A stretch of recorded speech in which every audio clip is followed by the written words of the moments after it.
y acampando contra ellos destruían los frutos de la tierra hasta llegar a Gaza, y no dejaban que comer en Israel ni ovejas, ni bueyes, ni asnos, porque subían ellos y sus ganados, y venían con sus tiendas en grande multitud como langostas. Ellos y sus camellos eran innumerables. Así venían a la tierra para devastarla. De este modo empobrecía Israel en gran manera por causa de Madián, y los hijos de Israel clamaron a Jehová. En la Biblia y la historia de Dios siempre ha usado personas valientes para hacer grandes cambios. Seguramente usted recuerda a hombres y mujeres de la Biblia como José, como Moisés, como Daniel, como Esther, como Débora y otros más. De la historia, quizás usted recuerde a Martin Luther King, a Nelson Mandela o a la Madre Teresa de Calcuta. No importa el nombre, edad o género, hay una característica que sobresale en este tipo de personas: la valentía. En esta noche estudiaremos a un hombre esforzado y valiente que Dios usó para cambiar una vez más la historia decadente de su pueblo en el tiempo de los jueces. En primer lugar, estudiaremos que Dios muestra su misericordia en medio de un ciclo que se repite. 40 años habían pasado desde que Débora y Barak dieron liberación al pueblo y cantaron su himno de victoria. En este punto, ustedes ya se habrán dado cuenta cuál es el círculo de decadencia en que el pueblo se veía envuelto.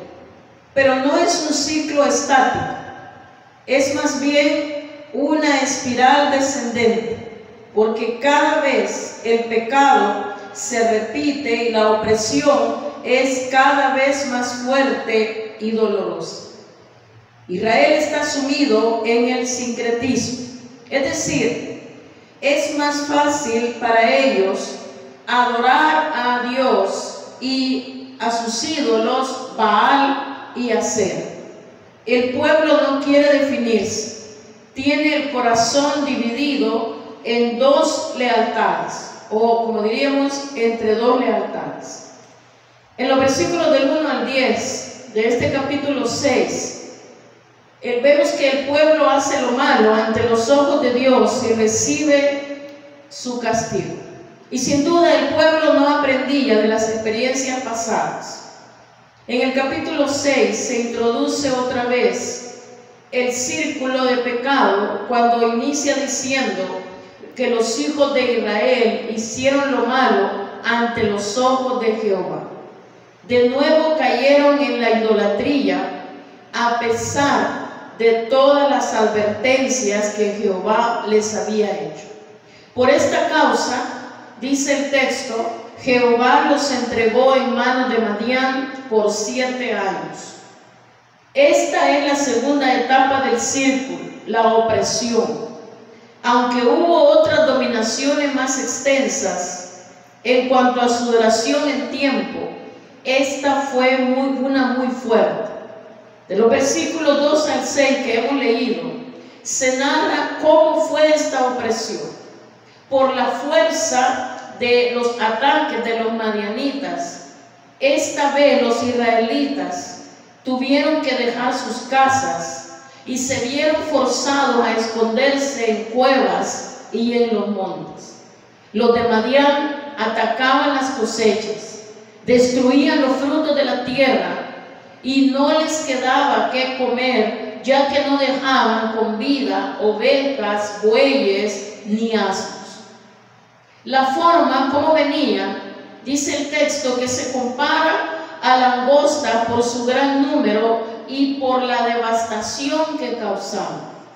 Esta es la primera vez que en el Antiguo Testamento se mencionan los camellos con jinetes para la guerra. Los madianitas no ocuparon el territorio como en el tiempo de Débora. Más bien ellos y sus aliados venían cada cierto tiempo, especialmente en temporada de cosechas para realizar actos de vandalismo. El efecto que esto produjo en la economía y la alimentación en Israel fue terrible. Pero en medio de esto, Dios responde al clamor del pueblo llamando su atención. La tercera etapa del círculo es el clamor. La NBI dice en el 6:6 que era tal la miseria de los israelitas, mientras que la Reina Valera 60 expresa que de este modo empobrecía a Israel en gran manera por causa de Madián, y los hijos de Israel clamaron a Jehová. Parece que clamaron porque ya no aguantaban, no porque querían reconocer su pecado y pedir perdón. Es probable que ni siquiera estuvieran conscientes de cuál era la causa para esta devastación. El pueblo de Israel clamó a Jehová después de 7 años, cuando estaban empobrecidos en gran manera. Entonces nos podemos preguntar, ¿por qué esperaron hasta estar en la miseria para clamar? ¿Por qué usted y yo, al igual que ellos, no sabemos discernir la voz de Dios en las dificultades? A veces Él nos está llamando la atención. Dios quiere que reconozcamos nuestro pecado antes de clamar para pedir liberación. En los capítulos anteriores, cuando el pueblo clamaba, Dios levantaba un libertador, y esta vez les envía un profeta. Y es interesante que solo 2 profetas aparezcan en el libro de Jueces. Uno es anónimo y la otra es Débora. El profeta le recuerda a Israel sus obligaciones con Dios, porque ellos son el pueblo del pacto. Su mensaje es claro y contundente. El profeta reprocha al pueblo y denuncia su falta contra Jehová, Dios de Israel. Ese Dios que los sacó de Egipto y les indica que no debían tener ni adorar a los dioses de los amorreos, pero ellos no obedecieron su voz. Y este mensaje es tan parecido al que le dio el ángel de Jehová en Boquim. Ahora, ¿por qué contestó el Señor en forma diferente esta vez? ¿Por qué no lo hizo de la misma manera que las otras veces? Bueno, porque Él es soberano y puede contestar como Él quiere, pero también porque el pueblo no entendía, no sabía discernir la voz de Dios en medio de su historia. Y aún así, Dios le muestra su amor y su misericordia, porque Dios es misericordioso y clemente, lento para la ira y grande en misericordia. No contenderá para siempre, ni para siempre guardará el enojo. El pueblo debía agradecer a Dios y volver su corazón. Hermanas y hermanos, también para nosotros, este es un buen tiempo, un tiempo que yo le llamaría un tiempo oportuno de Dios, o un tiempo kairos, un tiempo especial de la visitación de Dios. Es un buen tiempo para nosotros también, para volver nuestro corazón a Dios, para reconocer nuestros pecados con humildad. Hoy es el momento para salir de cualquier círculo decadente de pecado en nuestra vida y podamos decir: oh Dios, qué grande es tu misericordia. Y que el nombre de Dios sea alabado por siempre. En esta sección primera, también podemos ver que Dios llama a Gedeón y lo prepara para cumplir una misión. Y esta sección presenta el llamamiento de Gedeón. El ángel de Jehová vino y se sentó para ver lo que hacía Gedeón. Y recuerden que vimos antes que el ángel de Jehová es lo que se le llama en teología una teofanía o una aparición del Hijo de Dios antes de su encarnación. En la narrativa se identifica con Dios mismo. Esta identificación conduce a la interpretación aceptada por la mayoría de estudiosos del Antiguo Testamento de que se trata de una manifestación de Dios en forma visible o audible al ser humano. Mientras el ángel lo observaba, Gedeón estaba trillando, dice el texto, el trigo en el lagar. El lagar era un lugar estrecho donde se prensaban las uvas para sacarles el jugo, pero el trigo se sacudía en el campo abierto.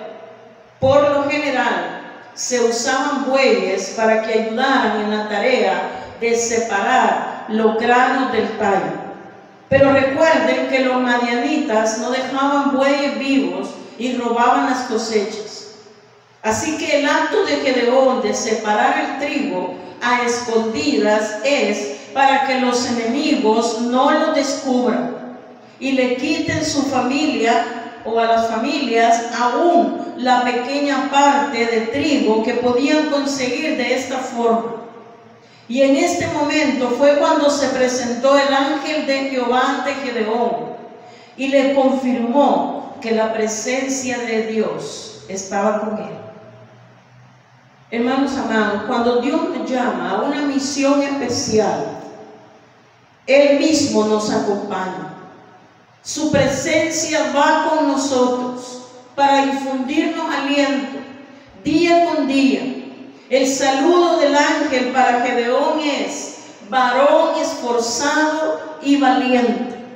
La Biblia de las Américas traduce valiente guerrero.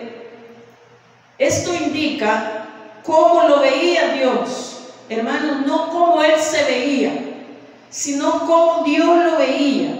Y eso era lo que Gedeón llegaría a ser.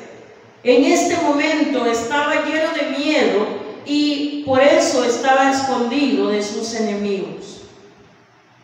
Y esto nos hace pensar que Dios siempre tiene altas expectativas acerca de sus hijos y de sus hijas. Dios espera grandes cosas de usted y de mí. No importa si ahora estamos nerviosos o si no podemos hacer bien las cosas, o nos falta experiencia, o nos falta el conocimiento, o a lo mejor nos faltan los recursos, pero con la ayuda del Señor podemos alcanzar el descanso, la madurez espiritual y emocional y lograr grandes cosas. Gedeón cuestionó al ángel por las situaciones tan duras que pasaban en ese momento. Y él hace la pregunta: si Jehová está con nosotros, ¿por qué nos ha sobrevenido todo esto? Y aún dice: ¿y dónde están todas sus maravillas que nuestros padres nos han contado? Esto es interesante. Los padres les han contado. Él sabe que Dios los sacó de Egipto. Sin embargo, como veremos más adelante, tienen en casa un altar a Baal y un altar a Acera. Y esto, como le dije anteriormente, esto es lo que se conoce como sincretismo, es decir, la función de las doctrinas y las religiones. Y Dios ya les había advertido muchas veces contra eso. Ahora, las terribles circunstancias del pueblo hacían que Gedeón cuestionara las promesas de Dios. Para Gedeón estaba claro que Dios los había desamparado y los había entregado en manos de los madianitas. Y algunos pueden quizá pensar que Gedeón está hablando mal de Dios. Sin embargo, Gedeón tenía razón. Dice que Dios los había entregado en manos de sus enemigos. Eso lo vimos en el versículo 1. Dios estaba permitiendo esta circunstancia en la vida del pueblo para hablarles al corazón, para que se volvieran a Él. Y a pesar de los cuestionamientos de Gedeón, el ángel lo comisiona para salvar a Israel de los madianitas. El versículo 14 nos dice de esta manera: y mirándolo Jehová le dijo: ven con esta tu fuerza y salvarás a Israel de la mano de los madianitas. ¿No te envío yo? En la versión NBI nos dice: el temor lo encaró y le dijo: ven con la fuerza que tienes y salvarás a Israel del poder de Madián. Yo soy quien te envía. Gedeón fue enviado, así como lo fue Moisés, para cumplir la misión de salvar al pueblo. Pero al igual que Moisés, Gedeón también presentó algunas excusas: que su familia era pobre, de la tribu de Manasés, y que él era el menor de su casa. Si vemos el versículo 15, dice: entonces le respondió: ah, Señor mío, ¿con qué salvaré yo a Israel? He aquí que mi familia es pobre en Manasés, y yo el menor en la casa de mi padre. Y Jehová le dijo: ciertamente yo estaré contigo, y derrotarás a los madianitas como a un solo hombre. Y él le respondió: yo te ruego que si he hallado gracia delante de ti, me des señal de que tú has hablado conmigo. Gedeón fue enviado, pero él también puso argumentos. Y él dice que es pertenece a una familia que era pobre, como era de la tribu de Manasés, y que él es el menor de su casa. Pero Dios repite su encargo y le asegura: yo estaré contigo y derrotarás a los madianitas como un solo hombre. Gedeón tenía sus excusas, que por un lado eran verdaderas, pero por otro lado no tenían gran fundamento. Solamente reflejaban que Gedeón tenía miedo de tomar aquella gran responsabilidad en tiempos tan difíciles. Sin duda había mucha gente en Israel que era buena para criticar esta situación, pero que no querían hacer nada para cambiarlo. Usted se va a encontrar con muchos de estos en la vida y también en la vida de la iglesia. Dios quiere gente que critique, pero no solo que hable, sino que haga algo para cambiar lo que está mal. Ahora es el momento de la verdad para Gedeón. En este punto Gedeón pide una señal de que Dios le ha hablado. Y en los versículos 17 y 18 dice: te ruego que si he hallado gracia delante de ti, me des señal de que has hablado conmigo. Te ruego que no te vayas de aquí hasta que vuelva y saque mi ofrenda y la ponga delante de ti. Examine bien el texto. Sin microondas ni restaurantes de comida rápida, sin duda el ángel tenía que esperar mucho tiempo, ya que al final del versículo 18 le responde: yo esperaré hasta que vuelvas. Y desde el versículo 19 hasta el 21 se refiere la ofrenda que Gedeón prepara. Y si usted me sigue con el texto, dice así: y entrando Gedeón, preparó un cabrito y panes sin levadura de un efa de harina, y puso la carne en un canastillo y el caldo en una olla, y sacándolo se lo presentó debajo de aquella encina. Entonces el ángel de Dios le dijo: toma la carne y los panes sin levadura, y ponlo sobre esta peña y vierte el caldo. Y él lo hizo así. Y extendiendo el ángel de Jehová el báculo que tenía en su mano, tocó con la punta la carne y los panes sin levadura, y subió fuego de la peña, el cual consumió la carne y los panes sin levadura, y el ángel de Jehová desapareció de su vista. Es interesante que a pesar de la escasez y la pobreza que Gedeón menciona, la comida fue excelente y muy abundante. Por fin Gedeón se da cuenta que es Dios mismo quien le ha hablado cuando el ángel le pide poner la comida sobre una peña. Y al tocarla con el bastón que tenía en su mano, sube fuego que consume la carne y el pan sin levadura. Esto indicaba que la ofrenda había sido aceptada. Tanto se preocupó Gedeón por haber visto al ángel de Jehová, que Dios lo anima diciéndole que tenga paz y que no tema. Entonces Gedeón hace un altar a Jehová y lo llama Jehová Shalom, el Señor es la paz. ¡Qué gran verdad! En tiempos inciertos, solamente, hermanas y hermanos, de Dios viene la paz. Este Shalom incluía bienestar, prosperidad, victoria, paz, seguridad. Y todo esto lo encontramos en Dios, nuestro Jehová Shalom. Dios estaba preparando a Gedeón para grandes proyectos. De igual manera que a su iglesia. Este no es un tiempo perdido. Este es un tiempo oportuno de Dios. Usted y yo debemos aprender a disfrutar de esa paz que solamente puede darnos Dios. De lo contrario, usted estará ansiosa, ansioso, usted estará desesperado, usted estará molesto, usted estará nervioso, estará intranquilo. Y eso lo que va a pasar es que le va a distanciar cada día más y más de Dios.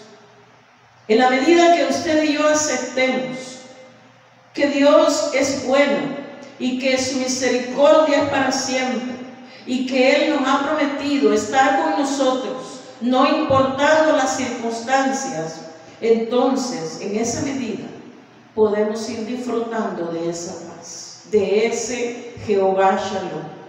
En segundo lugar, podemos ver que la salvación viene de Jehová. Eso lo vamos a encontrar de los versículos 25 hasta el versículo 40. Y en el versículo 25 nos dice de esta manera: aconteció que la misma noche le dijo Jehová: toma un toro del hato de tu padre, el segundo toro de 7 años, y derriba el altar de Baal que tu padre tiene, y corta también la imagen de acera que está junto a él, y edifica altar a Jehová tu Dios en la cumbre de este peñasco, en lugar conveniente, y tomando el segundo toro, sacrifícalo en holocausto con la madera de la imagen de acera que habrás cortado. La salvación viene de Jehová. El pueblo no aguantaba más la opresión de los madianitas y los abusos que cometían contra ellos. Dios estaba levantando a un varón esforzado y valiente, y lo estaba preparando para grandes cosas, para traer liberación a su pueblo. Pero antes de comenzar esta liberación, Dios quería probar la fe y la obediencia de Gedeón. Y en esta segunda sección, Dios prueba a Gedeón. En la propia casa de Gedeón había un altar a Baal. ¿Se imagina usted? Recapitulemos un poco. Dios le había dicho al pueblo que debían destruir los altares de Baal, que debían quebrar sus estatuas y cortar las imágenes de acera. Sin embargo, el pueblo había sido desobediente y estaba siendo castigado por adorar a Baal y a Acera. Dios escuchó su gemido y decide liberarlos. Entonces escoge a un hombre como libertador. Pero en la casa de ese hombre especial, escogido por Dios, hay una imagen de Baal y a su lado Acera. Entonces podemos preguntarnos, ¿cómo podía Dios usar la vida de este hombre si antes no limpiaba su propia casa de esta abominación? ¿Cómo puede Dios usar la vida de una persona cuando no está esta persona obedeciendo al Señor? ¿Cómo puede Dios usar su vida, hermano y hermana, si usted no ha quitado sus ídolos? Este es el primer encargo de Dios para Gedeón. Debe derribar el altar de su padre y con la madera de la estatua de Acera debe ofrecer un holocausto. Un holocausto era una ofrenda completamente quemada. Holocausto de hecho significa lo que sube. Es decir, esa ofrenda debía subir a la presencia de Dios. Pero primero él tenía que obedecer. Y Gedeón salió bien de la prueba, porque aunque tuvo miedo y buscó la ayuda de 10 de sus siervos y lo hizo de noche, aún a pesar de ello, hizo como Jehová le dijo. Y veamos el versículo 27. Entonces Gedeón tomó 10 hombres de sus siervos e hizo como Jehová le dijo. Mas temiendo hacerlo de día por la familia de su padre y por los hombres de la ciudad, lo hizo de noche. Y derribó el altar de Baal y cortó la estatua de Acera. El nombre Gedeón significa derribador, talador, guerrero. Dios quería que actuara de acuerdo a su nombre, que sacara el valiente guerrero que Dios veía en él y que derribara el altar y talara el poste de acera. Dios quería que Gedeón definiera con quién iba a estar en su lealtad, que se despojara del sincretismo familiar, o en otras palabras, de la idolatría familiar. De esta manera Dios estaba formando en este hombre un carácter fuerte, valiente y decidido. Pues claro que los seguidores de Baal tomaron muy mal esta acción de Gedeón. Por la mañana querían lincharlo cuando supieron que él había sido quien destruyó su apreciado lugar de culto. Ahora yo me pregunto, ¿cómo llegó el pueblo al grado extremo de compromiso con Baal? Es el pueblo de Israel, es el pueblo del pacto, es el pueblo que Dios ha liberado, que Dios ha tratado, que tenían ya una historia con Dios. Pero vea, estaban dispuestos a matar a quien se atrevió a destruir su altar. Ahora preguntémonos, ¿cómo es que se transmitió este culto tan equivocado y tan perverso? Es que el pecado es contagioso y el ejemplo arrastra. Y Joás era el padre de Gedeón y en su propia casa tenía un lugar de culto a Baal. Había olvidado y quebrantado el mandamiento de Éxodo 20, cuando Dios había dicho que no se harían imagen ni semejanza de Dios y que solamente a Dios adoraría. Igual que Joás, es fácil imaginar que otros padres que adoraban a Baal también lo enseñaban a sus hijos. Qué lejos estaban del mandamiento de Dios dado en Deuteronomio 6, 5, 7. Cuando Dios le dijo a la nueva generación, después de haber recorrido el desierto, estas palabras que yo te mando hoy las enseñarás a tus hijos y a los hijos de tus hijos. Pero qué lejos estaban ellos de esa enseñanza. Es muy probable que la acción valiente y decidida de Gedeón fuera un penetrante recordatorio para sus padres de que ellos eran el pueblo del pacto. Por eso Joás salió en defensa de su hijo. La lógica de su respuesta fue incuestionable. Si Baal no puede defenderse solo, no es digno de ser adorado. La gente entonces llamó Jerobaal a Gedeón. Esto significa que Baal defienda. Los que servían a Dios como jueces tenían como prerequisito que fueran hombres o mujeres, como el caso de Débora, de verdadera convicción y de verdadera obediencia.